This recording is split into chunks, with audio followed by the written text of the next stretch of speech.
Yesterday's home runs don't win today's game. Join us March 25th for our most competitive event yet. What will you be doing that Saturday? Winning cash or doing whatever this person's doing?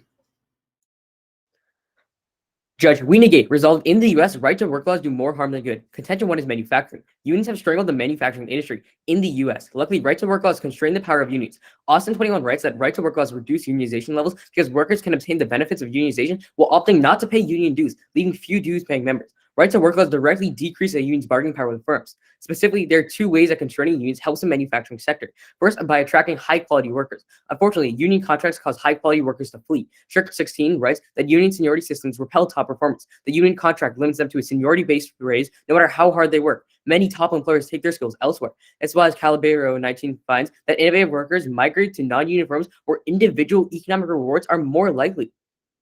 Second, by increasing outside investment in manufacturing facilities. Right to work laws serve as a welcoming mat to a signal business-friendly environment for investors. Cavallo and Panhard 21 write that right to work laws operate as costly signals to foreign firms that are now welcome or that states are focused on improving their overall operating environment for businesses. Right to work signals lower political risk overall as a signaling device, and right to work may become a welcome tool in aggressive competition among government for new jobs. Right to work states often tout their labor laws in recruitment efforts. This is why authors conclude that foreign manufacturers seem particularly focused on right to work gains, also appear to be between 30 and 50% more projects than would have been expected. Overall, there are two reasons why Lafayette 22 reveals that countries in right to work states experienced 20.7% higher employment in 2018 if they adopted after 2000. Countries in right to work states saw employment share increase, while countries in non-right to work states saw employment shares decline. The impact is economic spillovers. Manufacturing is vital to the American economy, as manufacturing jobs create technological and local economic spillovers. Bitsarki 22 finds that America's manufacturing ecosystem has played a critical role in developing and driving the technologies that sustain our national security. In the U.S., manufacturing accounts for 35% of American productivity growth and 60% of exports. Every manufacturing job spurs 7 to 12 new jobs in other related industries. This reduces poverty, as Haskell 17 concludes that increasing work rates had by far the biggest impact in reducing poverty. As compared to the poverty rate of 3% among full-time workers, the poverty rate for non-workers was 33.7%. Contention 2 is education. By making membership dues optional, right to work laws would greatly reduce the power of teachers' unions to oppose reforms. Wisconsin proves. Johnson 21 writes that 10 years later, there were fewer union members and they carry less political clout and are limited to what they can bargain for. The amount of union spend on lobbying has dropped dramatically. The state's largest teachers union has a total of 17 lobbyists and reported $2.5 million to influence states' policies by 2019. And by 20, it had just 2 lobbyists, and its lobbying budget dropped to $71,000. Empirically, Leon 21 finds that a law prohibiting agency fees leads to decreasing teachers' union membership of 40% the average membership. Weakening teachers' unions enables education policy reforms. Schwab 19 writes that for decades, the unions have blocked needed reforms and helped keep the school system frozen in place to the detriment of American children. The union's decline will have them rethinking their faulty objectives. Contracts typically contain seniority rules that make firing ineffective teachers almost impossible. Replacing a highly ineffective teacher lifetime income by $52,000, protecting bad teachers only hurts kids. However, without education, millions of America's youth will fall into poverty. As Knight 17 finds, a decline in spending of around 10% suggests a student would experience a 15% decline in their likelihood of graduating, and an increase in poverty of about 11%, as well as a decrease in their earnings of about 9%. Judge, for all these reasons and more, we are proud to negate. We affirm the resolution. Our first contention is protecting education. Unions ensure employment security and comfortable wages for teachers, allowing for the successful academic growth of students throughout the U.S. However, right-to-work laws damage teachers' unions by preventing them from protecting wages and job security. This in turn deters new teachers from entering education while incentivizing others to leave. NBER analyzes 5 states that adopted right-to-work laws and finds that unionization and wages both declined, particularly in education. In fact, right-to-work laws are also associated with 7.5% lower wages for teachers. States that implement right-to-work laws have lower overall wages for teachers, thereby negatively harming educational unions, which guarantees they will also harm teachers. The impact is intergenerational poverty. The Learning Policy Institute explains that right-to-work states are missing tens of thousands of teachers. As a result of right-to-work laws, a drop in student performance caused by a lack of teachers can perpetuate intergenerational poverty. And NECS furthers that 31% of those without a high school diploma live in poverty, compared to the 24% who finished high school. Even worse, public school fundings lag behind in right-to-work states, as they spend $300 less per student. Unfortunately, this drives away good teachers, leading many right-to-work states to become the lowest performing in the country. Thus, BYU explains that an estimated 6.4% of children born in poverty spend all of their lives in poverty, which consequently perpetuates the poverty cycle further.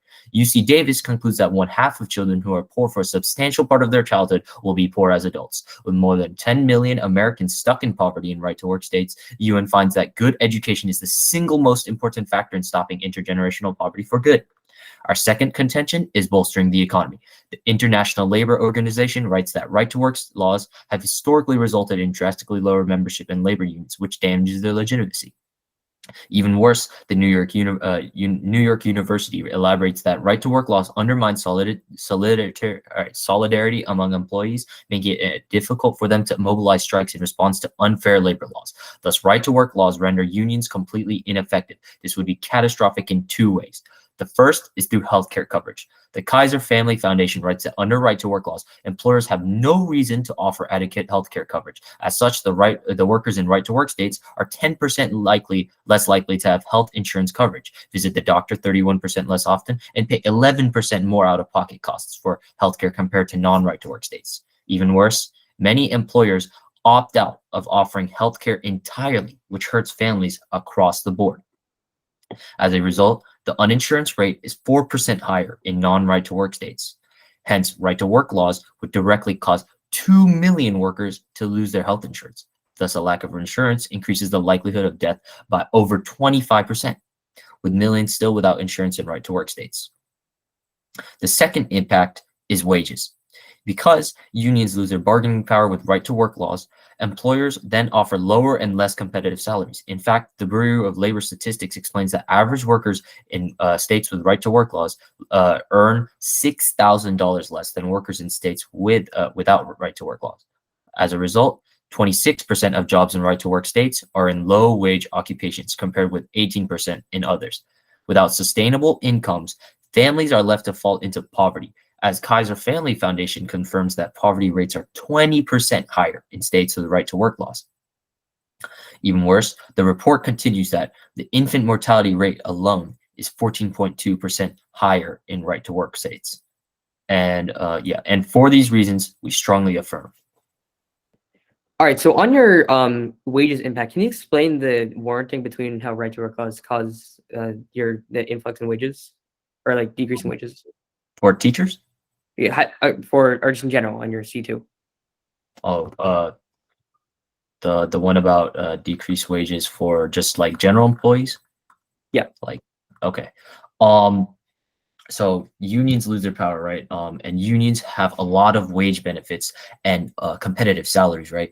And they actually help workers with higher wages in these non-right-to-work states.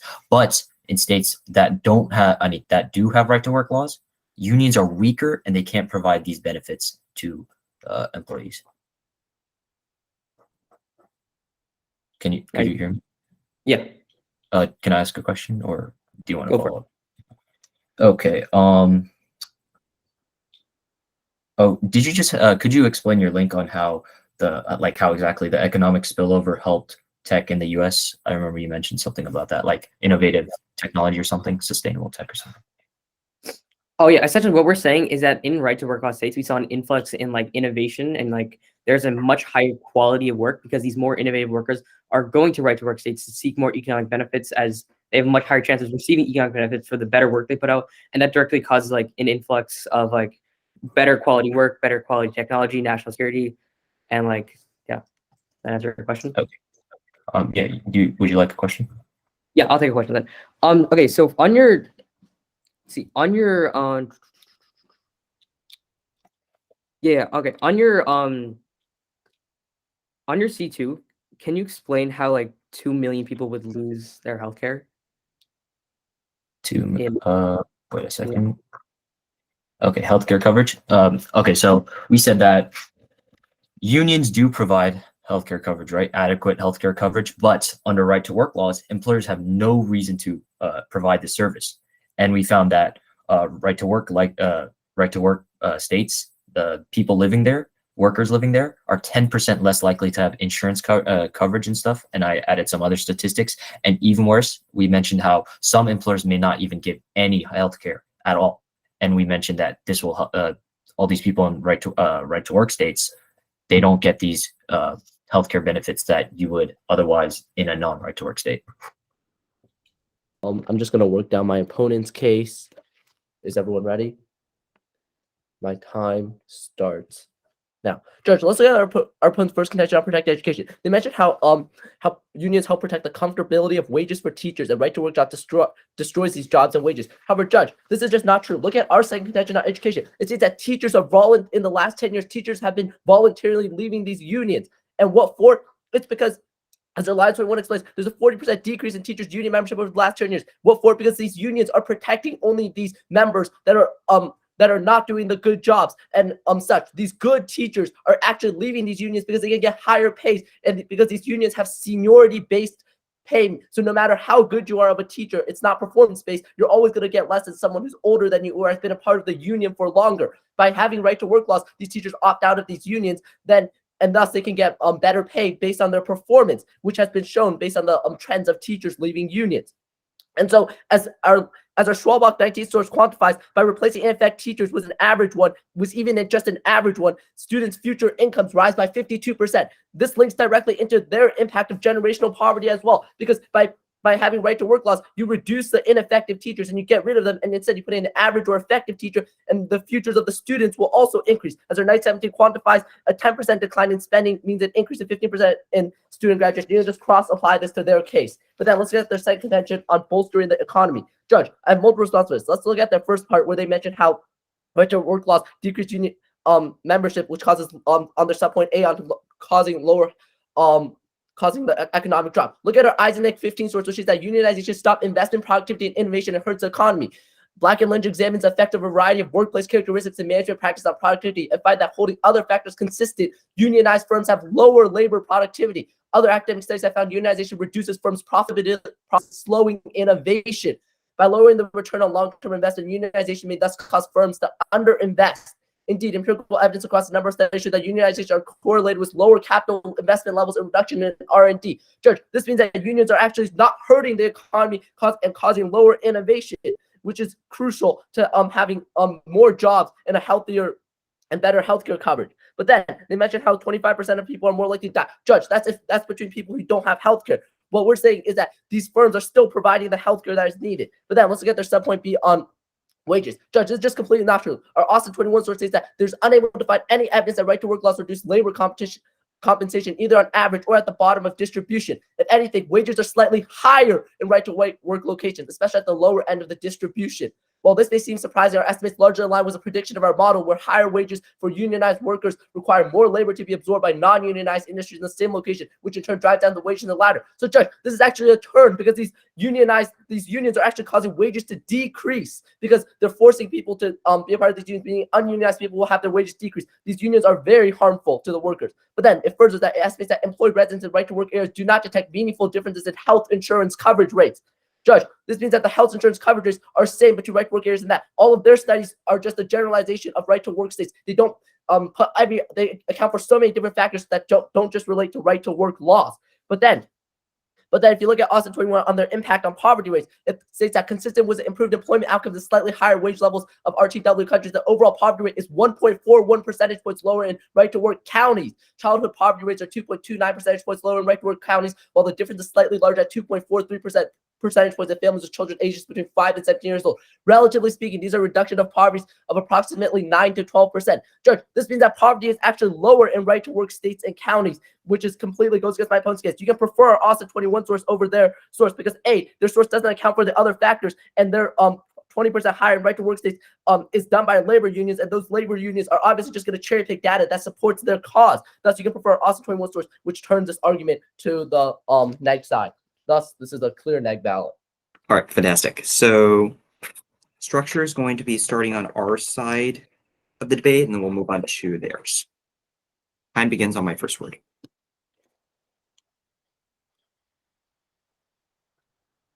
On our first argument about education, they try to make this argument that, oh, it doesn't matter because these teachers are leaving the unions in the first place. However, we would argue that A, right now there's already a void in the teachers. There's so many empty slots that nobody is filling in because of these right to work laws. But B, they try to read this evidence that there's a 40% decrease in membership. Look at the evidence. It doesn't even mention right to work laws. It just says a law prohibiting agency fees. That is not right to work laws. Right to work laws incentivizes these unions to not as bargain as hard and not give these teachers as high as wages, which we would argue wages in healthcare is the biggest attractor for these teachers to come into their profession. But secondly, on our argument about the economy, they try to make this argument about lower productivity and lower innovation.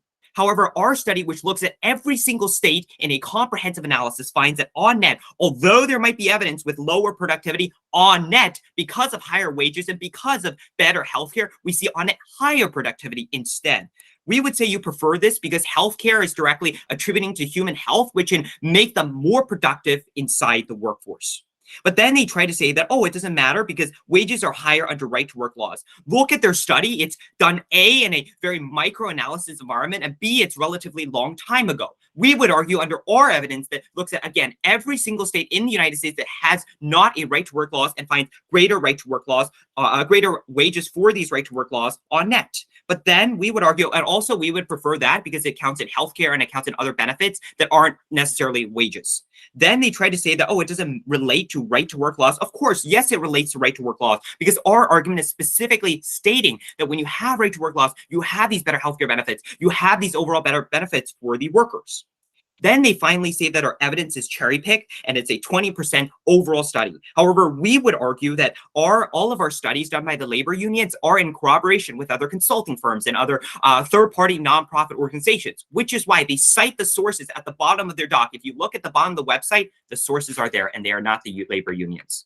Let's talk about their argument. On the top of their arguments, first they talk about this idea of, benefiting unions. However, research shows that consistently right to work laws does not lead to more jobs or better outcomes for workers. Indeed, the American Progress reports that there's no economic evidence showing right to work laws leading to more jobs or better outcomes for workers. They look in 22 states that have adopted them and find there's no on-net benefit. This does the comparative for you and finds that there's no benefit of adopting right to work laws. But even if you don't buy that, every single one of their statistics is correlation, not causation. Right to work laws are passed in places that have other policies that promote employment. Positive employment is a result of those other policies, not right to work laws. For example, in North Dakota, they reported the nation's fastest employment growth between 2002 and 2012. While it is a right to work state, North Dakota also sponsors a multitude of their business-oriented policies. Then we would argue that economic benefits and right to work states, according to Hofstra University, is on net controlling for those that other states wouldn't have taken into consideration. For example, the level of skill in the workforce, the level of industrialization, the number of possibilities, the number of occupations. These are so many alternative causes that their studies do not take into account. On this argument about teachers' unions, the first thing we would say is that right to work laws on it hurt the average teacher with little to no trickle-down effects, because Hofstra University continues that they outlaw compulsory union dues, which makes unions' activities less sustainable. It's more difficult for unions to organize. But even if you don't buy that, their argument is all about these teachers leaving in the first place. But look at why they're leaving. The Wall Street Journal reports that teachers are leaving because of large class sizes. That is why they're leaving. These teacher unions actually solve for this by filling the missing teacher void, by allowing teachers to come back. That is the root cause of why teachers are leaving, and they don't solve for it. But finally, we would argue, according to Cornell University, that unions actually reduce the turnover for teachers because they play a critical role in helping them secure their job with higher wages. We would argue on net, ineffective teachers are much better than no teachers. Thus, we affirm. Okay, are you ready for cross? Yes, I'm ready. All right, since I have first question, since we went first, can I get first question? All right, so on the education argument, you mentioned how your studies are more recent, and that however our Harvard study is from 2021. Well, I'm looking at the sources and studies that you've provided. They're from 2012 and 2016. So would you agree that 2021 is more recent and more up to date than 2012 and 2016? Well, what I said specifically to that Harvard source is that it's looking at correlation, not causation. It doesn't establish specifically, and I've read that before, it doesn't specifically attribute the higher employment to right to work laws. Yes, There's it no does. causation. It says, Okay. sure, when you can I finish real quick? You asked me a question. Let me finish real quick. So it says, first of all, causation, not correlation. But second of all, it doesn't take into external factors like better industrialization, better other laws. They have, for example, higher concentrations in manufacturing, transportation. These are all industries that are thriving in these right to work states. That's, again, like those are factors that are not encountered in that specific Harvard study. It does take these into effect. In fact, I'm so happy you brought up manufacturing, because in our first contention on manufacturing, it specifically states that right to work laws are benefiting these manufacturing sectors. So manufacturing, so it's not only helping with the wages and such, but it's also benefiting the manufacturing sector. But then you Because also, can I finish my response since Sure. that? So and then you have mentioned correlation, not causation. Well, your direct poverty is 20% higher in right to work states. This is not account, and that study accounts for no other factors in these right to work states either. So then what is So that's the reason, right? Manufacturing is higher in these states because manufacturing that's their market, right? That's all the states do. They do manufacturing. Of course, employment's going to be higher. Of course, wages are going to be higher. Because that's what they do. That's the industry of the state. No, because our Covello 21 source explicitly states that 30 to 50% more manufacturing projects in these right to work states. It's because these right to work laws are friendly towards these environments. Anyway, just spent a minute. No, the argument is that there are other alternative causes, like these states, like for example, Wisconsin or West Virginia, like those are states that are like inherently manufacturing-based states. But that's okay. Do you want a question, or you just had a question? I'll take a question. So let's talk about this argument about teachers unions. How many teachers are missing right now? Well, as we have stated, there's a 40% decrease in teachers' union membership, and this is across right to work and non-right to work law states. This means that teachers are voluntarily leaving these unions. It's because these unions don't argue for what teachers want and what's best for the teachers. And these teachers are realizing that, so they're going to places that don't have teachers' unions, so they can negotiate their own salaries, get better health coverage, get better wages. Thank you, but you didn't answer my question. How many teachers are missing in classrooms right now? Like in classrooms, I don't care about unions, just classrooms. How many teachers are missing out of classrooms? Can you tell me how many teachers are missing in classrooms? 100,000. Okay. So also, just let me get a quick follow up. So even if they leave the unions, they still get the same wages because the unions are still advocating on their behalf. For example, in Maryland or like California, right? These unions are in charge of bargaining for salaries. Like that doesn't change. I can get out of unions. Like that doesn't change my wage structure. That's not how public school systems work. Also, I love that you're bringing up education as this, especially because education is under right to work laws because they're federal employees, they're state employees. There's a Supreme Court case that states that all federal employees are under right to work laws and that. So as you can see, once these right to work laws are in place, these teachers don't want to be a part of these unions and they can negotiate their own salaries as they have state. Oh, that's yeah. Yeah, we can. All right. Is everybody ready? Cool. And my time will start on my first word. All right, Judge, let's start on their case. Specifically, start on their C1 on education. They want to compare the data. However, they want to say that teachers unions have their teachers' best interest. But however, that explains why teachers are actively leaving these unions to go to right-to-work states. It's because these teachers' unions that our opponents are trying to force down these teachers' unions aren't actually benefiting these teachers, and they're not actually advocating for these teachers. Teachers want to leave the unions that our opponents are trying to force down their throat.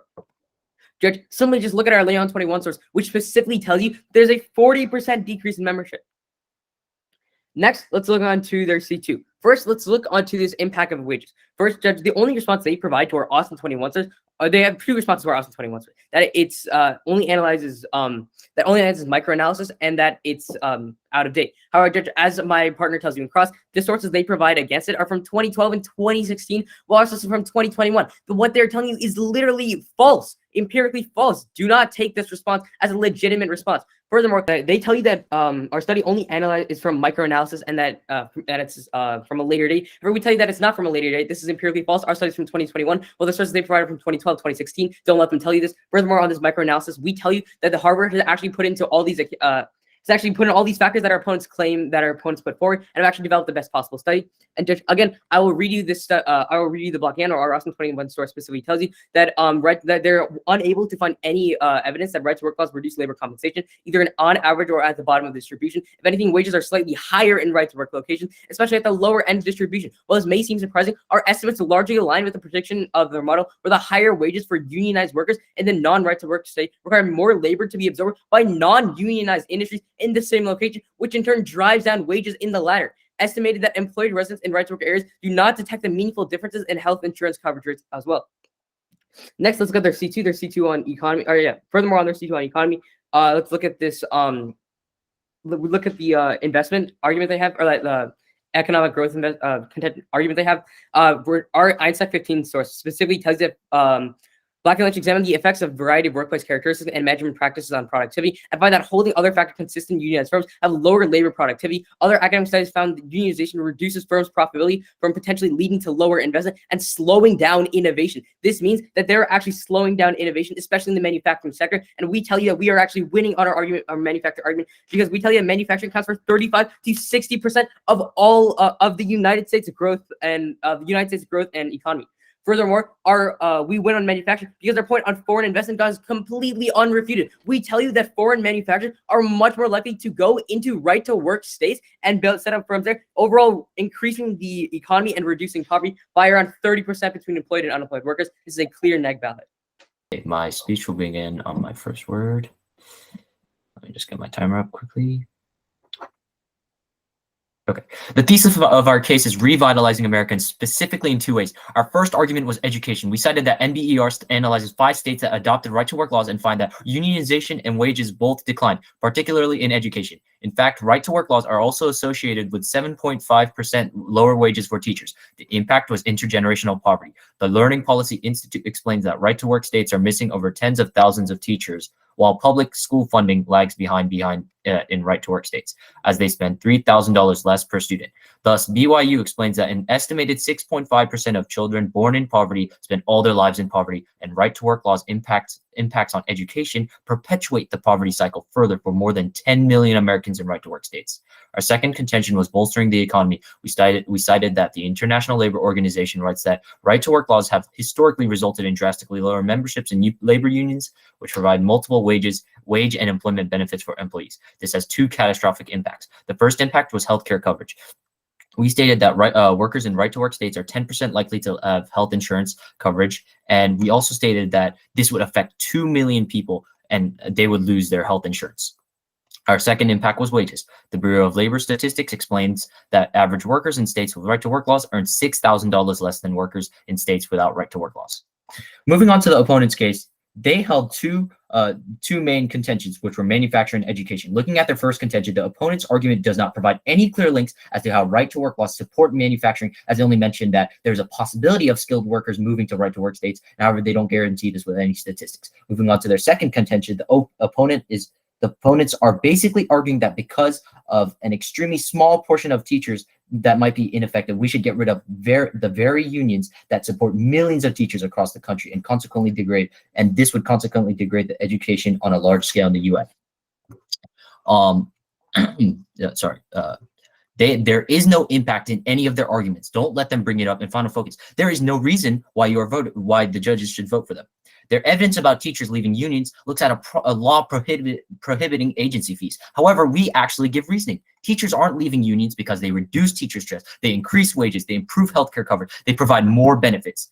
They also don't give a reason for why wages are higher. We do. It's harder for unions to negotiate and strike without enough employees. It's difficult to bargain with employers when they are losing out on funding. This is why the Center for American Progress finds that right to work does not lead to more jobs or better outcomes than workers.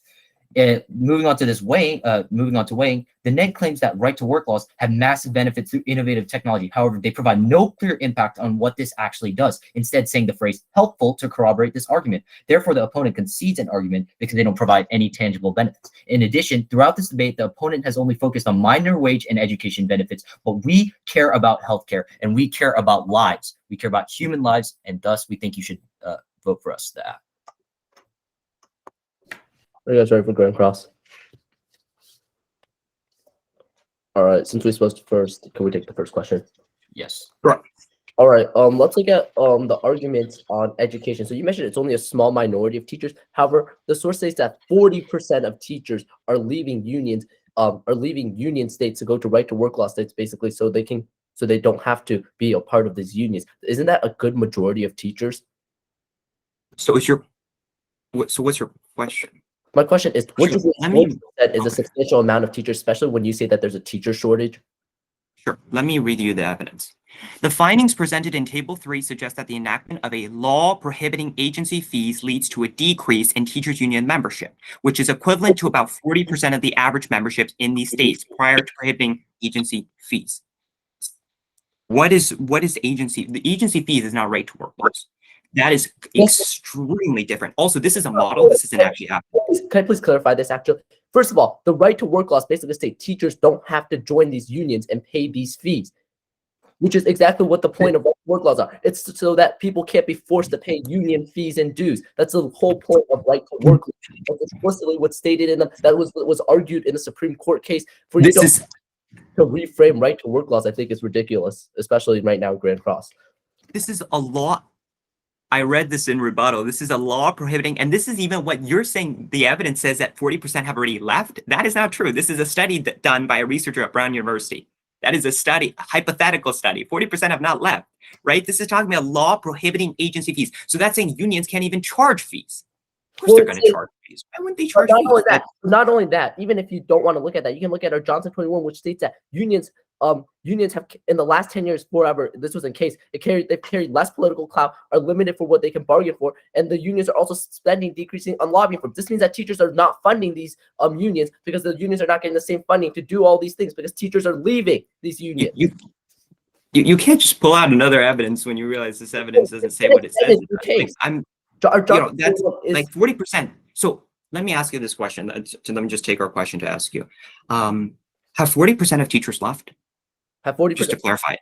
Yes, there's a 40% decrease in teachers' union membership because of these fees. Anyways, we spent 2 minutes on this. We spent 2 minutes and 20 seconds on this topic. Can I ask a question on a different topic?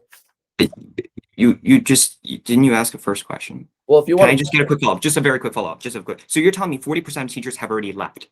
Is that what you're saying? Our Live 21 says that there will be a 40% decrease in teachers' union membership because of these fees. We spent now 2 minutes. Have these teachers left? We spent 2:40 on this. Can I please get one last question? Sure. Okay, so let's look at your contention on bolstering economy. Would you agree that our Austin 21 source explicitly states that manufacturing and jobs are actually, there's no difference between right to work law states and non-right to work law states? There's really no impact. No, I would not agree, because all you're saying is statistics. You're just saying, oh, they'd find no difference. They find no difference. But we're actually giving you a reason: better wages, better healthcare, better benefits. Right? That's the reasoning. Foreign firms are moving into these places, which are causing higher employment rate. Time. Well, I'm gonna go sources, case, weighing, and then opposing case.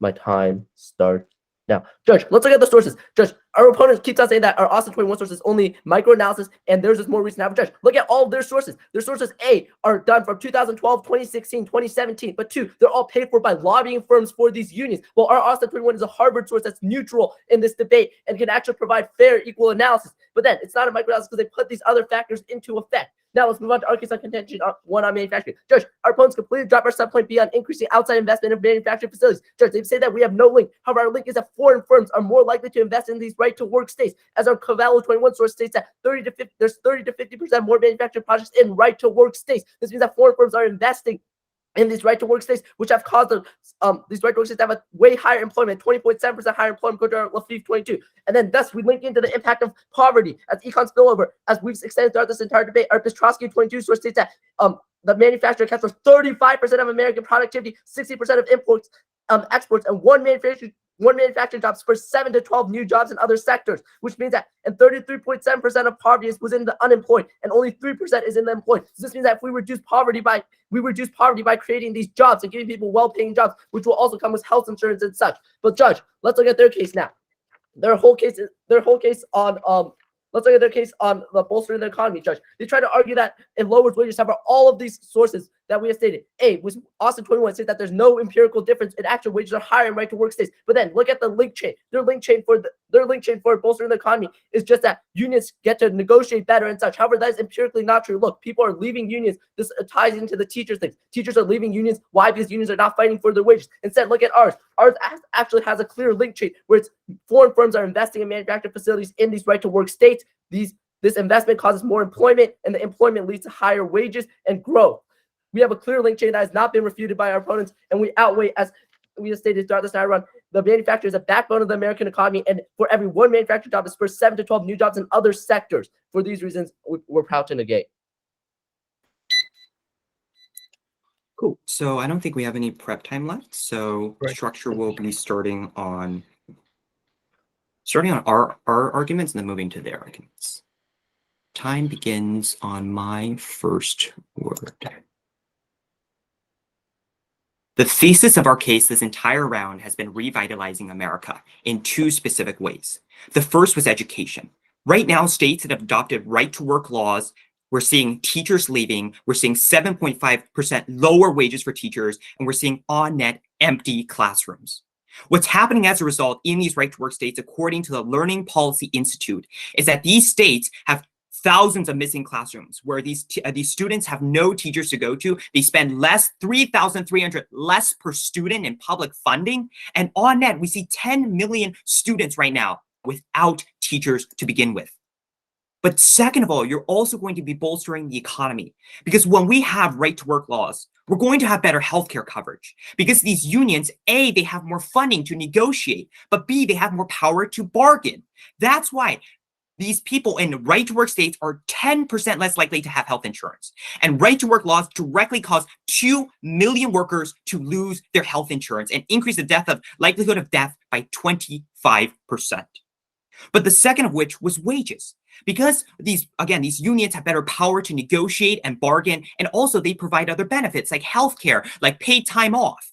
This is why 26% of jobs in right-to-work states are in low-wage occupations. 26% low-wage occupation, while wages are 20% higher in states without right-to-work laws. The only responses my opponents make to my arguments is basically saying, oh, there's no difference, there's no difference, there's no difference. They give no reasoning. We are telling you that unions are uniquely stronger in our world, where they have the power to demand greater wages or else they will strike. But the second argument they say is leaving unions. There is no teachers leaving unions. That was a study conducted by a researcher, a hypothetical study. They even admitted in Grand Crossfire, there's no teachers leaving. With that, vote for our tangible impacts. Do not vote for their non-existent impacts. All they say is 35% increase in productivity, better growth. What does that mean? You have no idea what you're voting for.